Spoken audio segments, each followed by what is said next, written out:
Hello my dear students, welcome to back all rounder YouTube channel once again. So in this video हम करेंगे class 10th का आपका chapter number 5 arithmetic progression को start. So basic introduction देखते हैं इस video में। सो सबसे पहले आपको पता होना चाहिए कि जो एपी है, अर्थमेटिक प्रोग्रेशन है, ये है क्या। सो अर्थमेटिक प्रोग्रेशन क्या है? Is a sequence of numbers in order that the common difference, जो common difference of any two number successive numbers is a constant number. So definition तो ये बोल रही है कि एक सीक्वेंस ऑफ नंबर होगा और इसमें क्या होगा, जो आपका कॉमन डिफरेंस होगा वो क्या होगा, एक कांस्टेंट नंबर का कॉमन डिफरेंस रहेगा। सो मान लीजिए मैंने एक कुछ टर्म्स लिखी 2, 4, 6, 8, 10। सो अब हम कैसे चेक करेंगे कि ये एक एपी है? तो हम इन टर्म्स के बीच का डिफरेंस देखेंगे। सो मैंने जैसे 4 में से 4 और 2 के बीच का डिफरेंस देखा तो 2 आया, 6 और 4 के बीच में देखा तो अगेन 2 आया, 8 और 6 के बीच में देखा तो 2 आया, और 10 और 8 के बीच देखा तो अगेन 2 आया। तो मुझे पता चला कि यहाँ जो 2 है वो कॉमन है हर जगह। तो इट मींस ये एक एपी है। सपोज करिए मैं आपकी सैलरी जो है वो 2000 पर मंथ है, राइट। नेक्स्ट मंथ आपको इंक्रीमेंट लगा तो आपकी सैलरी जो है वो 2500 हो गई, right. And next month again लगा तो 3000 हो गई, और अगेन लगा तो 3500 हो गई। सो अगर मैं यहाँ पे डिफरेंस देखूंगा तो 500 का आएगा, यहाँ पे डिफरेंस देखूंगा तो 500 का आएगा, यहाँ पे देखूंगा तो 500 का आएगा। तो ये जो डिफरेंस है ये क्या है? एक कॉमन डिफरेंस है। सो ये एक अर्थमेटिक प्रोग्रेशन है, एक पैटर्न जो हमें ऑब्जर्व हो रहा है, जिसमें एक पर्टिकुलर नंबर जो है उसी के डिफरेंस का पैटर्न हमें फॉलो हो रहा है। तो it is a arithmetic progression, जो आपकी ऊपर वाली डेफिनेशन बोल रही है। और ये जो कॉमन डिफरेंस है, राइट, ये जो हमने डिफरेंस बोला यहाँ पे, ये एक कॉमन डिफरेंस है, बिकॉज ये डिफरेंस हर जगह ऐसा नहीं, और यहाँ 2 का, यहाँ 3 का, यहाँ 6 का। सो जो आपका कॉमन डिफरेंस यहाँ पे हमने फाइंड किया, इसे हम डी से जो है वो क्या करते हैं, स्मॉल डी से हम इसे रिप्रेजेंट करते हैं, राइट। एंड ये जो है ये कई बार पॉजिटिव भी हो सकता है, नेगेटिव भी हो सकता है, और जीरो भी हो सकता है, राइट। पॉजिटिव तो आपने देख लिया, दोनों केसेस में पॉजिटिव ही है, चाहे 500 ले लो चाहे 2 ले लो। अगर मैं बात करूं नेगेटिव कैसे होगा, सपोज करिए मैं इसे ऐसे लिख देता 500, 400, 300, 200, 100।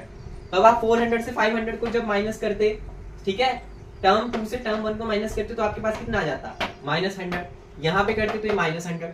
तो इट मींस ये पॉजिटिव था वो केस यहाँ है, नेगेटिव था ये केस यहाँ है, और जीरो भी हो सकता है। जीरो कब हो सकता है? सपोज करिए मैंने ऐसा एपी लिख दिया कोई 10, 10, 10, इसमें 3 टर्म्स है 10, 10, 10।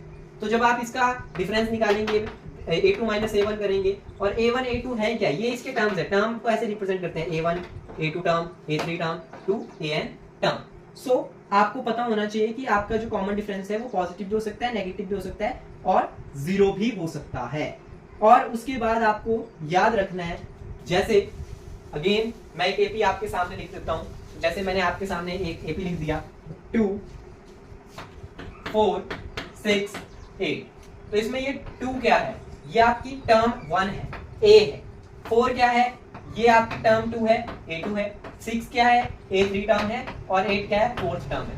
तो a जो है वो आपकी टर्म को रिप्रेजेंट करता है, जबकि जो d है वो आपकी कॉमन डिफरेंस को जो है वो शो करता है। तो कॉमन डिफरेंस को कौन जो है वो शो करता है, वो d करता है, और a जो है वो आपके किसको रिप्रेजेंट करता है, टर्म को रिप्रेजेंट करता है। उसके बाद हम सीखेंगे general form of the AP. So general form of the AP में मैं आपसे बात करूं, जैसे मैंने आपको एक टर्म दे दी, मैंने दे दिया आपको a = 10, और मैंने आपको डिफरेंस भी दे दिया कि डिफरेंस जो है वो 2 का है। तो जनरली क्या करेंगे, हम लिखने लग जाएंगे कि 10 हमारी पहली टर्म है, डिफरेंस 2 का है, तो अगली टर्म 12 होगी, उसके बाद 14 होगी, उसके बाद 16 होगी। सो ऐसे हम इसे जनरली लिख लेंगे। लेकिन इसके लिए जो जनरल फॉर्म ऑफ एपी है वो बोलती है कि आपने कैसे लिखना है। आप ऐसे लिख सकते हो a into d and a plus 2d, right. यहाँ a plus d आएगा, यहाँ a plus 2d आएगा, और यहाँ a plus 3d आएगा, a plus 4d आएगा। ऐसे सो ऑन करके आप इसे आगे भी एक्सीड कर सकते हैं। मतलब a1 टर्म लिखनी है तो a को ही लिख दो, a2 लिखनी है तो a plus d लिखो, और a3 लिखनी है तो a plus 2d लिखो। तो चलिए इसे हम लिख के देखते हैं। तो a1 के लिए मैंने तो लिख दी टर्म 10, सेकेंड टर्म के लिए a plus d बोले तो a 10 है, d 12 है, तो क्या टर्म आ जाएगी, 12 आ जाएगी। उसके बाद a plus 2d बोले तो a plus 2 into d, d क्या था, 2 था, और 2 बाहर लगा है, तो ये आपका 4 हो जाएगा, एक वैल्यू 10 है, तो ये 14 आ जाएगी। 10, 12, 14। तो इसका मतलब कि यहाँ पे भी रिलेशन जो है वो सही आ गया। जब आप a प्लस 3d करोगे तो a की वैल्यू 10 है, 3a है और d जो है वो 2 है। So 10 plus 5 equal to 15, sorry 3 2 6, so 10 plus 6 जो है वो 16 हो जाएगा। सो आपका अगर हम देखें तो हमारा ऊपर जो हमने खुद लिखा था वो भी सही है और फॉर्मूले से लिखा तो सही है। तो आपको जो है वो फॉर्मूला सीखना है, क्योंकि जरूरी नहीं कि हर क्वेश्चन में आप ऐसे ही करेंगे। सो फॉर्मूला जो है वो ज्यादा उसकी हमें रिक्वायरमेंट है, जो हमने सीखना है इस चैप्टर में। तो आई होप आपको ये समझ आ गया हो। उसके बाद एपी जो होती है वो दो तरीके की होती है। दो तरीके की होती है, मतलब आपकी एपी जो है वो फाइनाइट भी हो सकती है और इनफाइनाइट भी हो सकती है।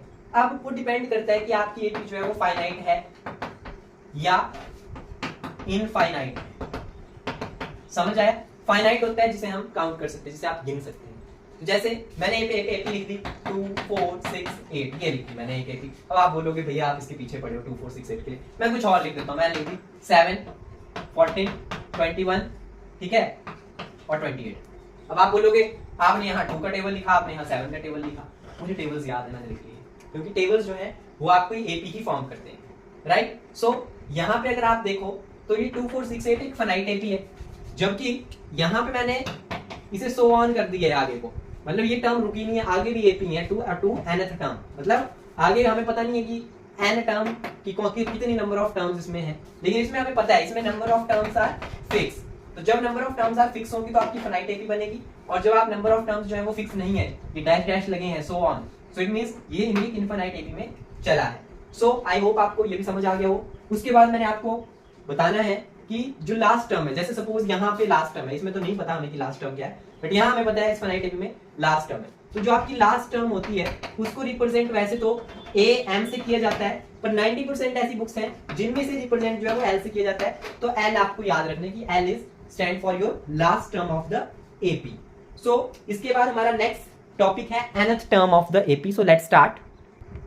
सो nth term of the AP में आपको एक फॉर्मूला जो है वो याद करना है। फॉर्मूला क्या है? फॉर्मूला मैं लिख रहा हूँ, nth term of an AP is equal to a plus n minus 1 into D. So ये आपका फॉर्मूला है, राइट, nth टर्म को कैलकुलेट करने का। अब आप बोलोगे ये याद करना पड़ेगा, बेटा याद नहीं करना है। थोड़ी देर पहले मैंने आपको क्या सिखाया? मैंने आपको एक जनरल फॉर्म ऑफ एपी सिखाई थी, जिसमें हमने 2 4 6 8 वाला एपी लिया था या कुछ और लिया था। सो उसमें हमने जैसे हमें मैंने एक जनरल फॉर्म भी सिखाई कि अगर हमें टर्म 3 निकालनी थी, a3 निकालनी थी, तो हम a प्लस 2d लिख रहे थे, यानी कि जो टर्म निकालनी थी उससे a तो लिख रहे थे उस टर्म को, प्लस 2d लिखते थे, यहाँ पे एक कम लिखते थे। जब a4 निकालते थे तो हम लिखते थे a प्लस 3d, जब a5 निकालते थे तो हम लिखते थे a प्लस 4d। तो a तो कांस्टेंट ही था, d भी कांस्टेंट ही था, प्लस भी कांस्टेंट ही था। डिफरेंस आता था 2 3 4 में, और वो क्यों आता था? a 3 4 5 क्या आता था? मतलब जो नंबर यहाँ a3 में लिखा होगा ना, जो अगर उसने a3 टर्म पूछी है तो हम a प्लस 2d वाला फॉर्मूला यूज करेंगे। तो वही ये फॉर्मूला है। नंबर ऑफ टर्म्स वेरी हो रही है कि अगर उसने a4 टर्म पूछा, यहाँ 4 है नंबर, तो a लगाओ, n माइनस करो तो n क्या है? 4 टर्म है, 4 माइनस 1 इंटू d, तो a plus 3d he formula बन जाएगा, ठीक है। सपोज किसी ने पूछा है कि आपसे कि a96 पे बताओ, तो आप क्या करोगे?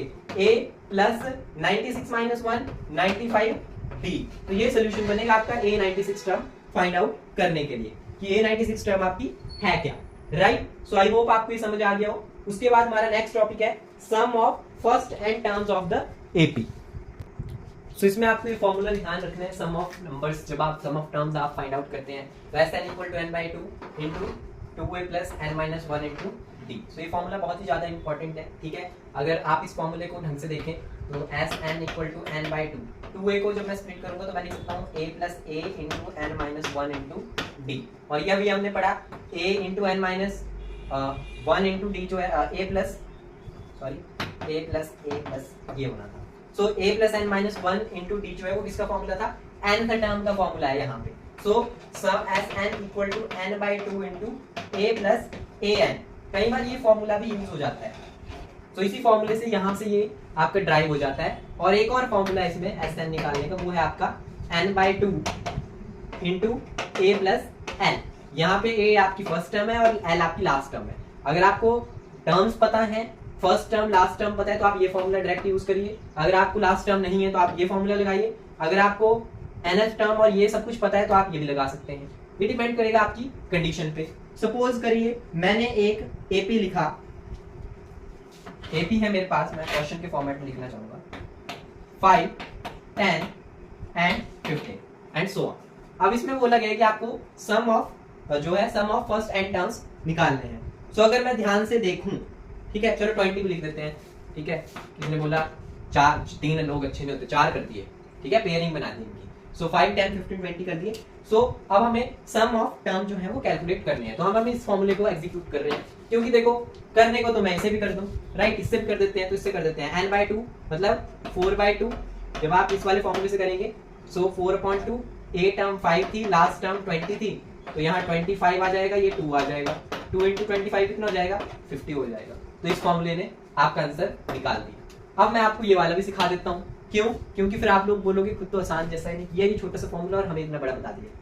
तो मैं आपके लिए इस वाले फॉर्मूले से इस आंसर को ड्राइव कर देता हूँ। तो इस वाले फॉर्मूले से जब आप ड्राइव करेंगे इस आंसर को तो कैसे होगा, ध्यान से देखो, यहाँ पे SN लिखा है, ठीक है, तो SN मेरे पास कितने हैं, 4 हैं, फिर n/2 लिखा है, नंबर ऑफ टर्म्स 4 हैं, 2 फॉर्मूले में है, एंड 2 × a की वैल्यू 5 है, प्लस n-1d, तो n कितनी थी, 4 थी, माइनस कर दिया 1 तो 3, और डिफरेंस कितना है, तो डिफरेंस कैसे निकालेंगे, ये a1, a2, a3 and a4। Difference जब भी निकालना है आप a2 माइनस a1 करेंगे, राइट। तो a2 माइनस a1 जब कर दिया तो 10 माइनस 5 जो है वो 5 हो गया, तो डिफरेंस 5 आ गया, तो यहाँ पे आपका 3 5 15 हो जाएगा, और 2 5 10 हो जाएगा, और 10 और 15 25 हो जाएगा, बाकी एज इट इज, ठीक है। तो यहाँ पे 25 हो गया, 4 कैंसिल हो गया 2 से, तो 2 आ गया, एंड 25 2 अगेन कितना आ गया, हमारा आंसर जो है वो 50 आ गया। तो सम जो है आपकी टर्म्स का वो कितना आ जाएगा, वो 50 आ जाएगा इन 4 टर्म्स का। आप कैलकुलेट भी कर सकते हैं, देखिए 20 और 5 कितने हो गए, 25 हो गए, 25 और 15 और 10 25, तो 25 और 25 कितना हो गया, 50 हो गया। ये तो ऐसे भी कर सकते थे, बट हम अरिथमेटिक प्रोग्रेशन सीख रहे हैं, तो हमें उसकी आइडेंटिटीज से आंसर निकालना आना चाहिए, क्योंकि ये जो फंक्शन आपको मैंने दिया ये तो हो सकता है कि आप निकाल लें 10-20 टर्म तक, लेकिन कई बार आपको बोल देता है कि फर्स्ट 100 टर्म का सम निकालो, तो उसके लिए ये फॉर्मूला बहुत ही ज्यादा यूजफुल है। सो आई होप इंट्रोडक्शन वीडियो हमारा इतना ही है, आई होप आपको ये समझ आया हो, और बहुत ही जल्द इस चैप्टर को भी हम एक्सरसाइजेस के साथ स्टार्ट करेंगे, और विद इन 4-5 डेज हम इसे भी फिनिश कर देंगे। So thank you to all of you, please show your support and like and subscribe all rounder.